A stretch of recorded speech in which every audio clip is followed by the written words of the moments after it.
is about the incident involving a Sri Lankan student in Japan, where this particular student had died while in a Japanese immigration detention center. Regarding her family claims that she had been treated in a wrongful way. Well, of course, it can be a family dispute that has evolved into the Japanese government's hands. So anyway, now I think only option is to pay compensation to the victims' closest relatives. In that case, the most suitable people who are, in a position to receive such compensation, because in this situation, this student had been neglected by her own parents while she was in Japan, and now after death pursuing the matter will not help anyone. So therefore, how to compensate in case I think compensation must be offered, but then how to whom to offer such compensation is a question mark which the Japanese government must address. But on the other hand, it's important that the Japan reconsider its policy towards Sri Lanka with regard to access to higher education and jobs, and migration opportunities to Japan to Sri Lankans. Because we know that during the San Francisco World Conference seeking compensation from Japan, well, all countries in the world wanted compensation from Japan for the infliction of damages to their property and lives during the World War II.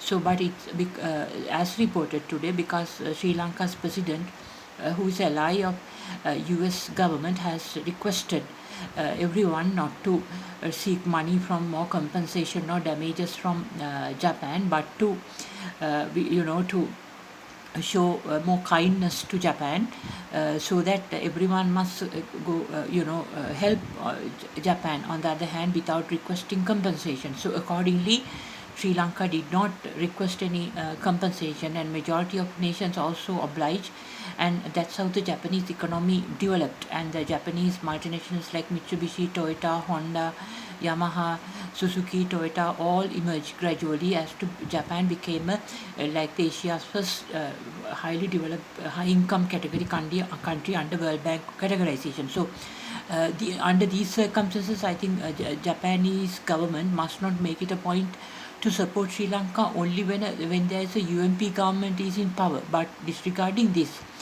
to help Sri Lankan students who are coming to Japan for education. I think the best way to do this is to offer them like visa on arrival to Japan. So because once visa on arrival is given to Sri Lankan students, and others also, if possible, who come to Japan, then of course there is more responsibility on the side of Japanese migration authorities, since it's Japan who decides to issue visas on arrival at the Japanese airports or Japanese ports. So I think in this context, it's important to do this matter this way, because otherwise, due to lack of support from Japan and their families here, these Sri Lankan students just end up in migration centers and ruin their lives and ultimately die. So I think before it creates any black mark on the Japanese higher education system, the Japan must do what is needed to do by having like a visa on arrival system for Sri Lankan students, and also to maybe to offer some scholarships for this matter, because in this case this student had died while in the migration center, so her family did not care and stopped sending tuition fee to her, and that's why the whole issue began. So if they are now pursuing the matter, that of course could be for monetary gain. So I think instead of this compensation to her family, the Japanese government could start a scholarship program to support future students who come to Japan from Sri Lanka for higher education in especially in space engineering field, and also marine space engineering and nuclear physics engineering side, and also the areas like virology, etc., and also to support Sri Lanka to have its own virology laboratory attached to a center for disease control. So in order to undertake any microorganism, virus, protozoa, fungi, or bacteria related diseases in advance in future.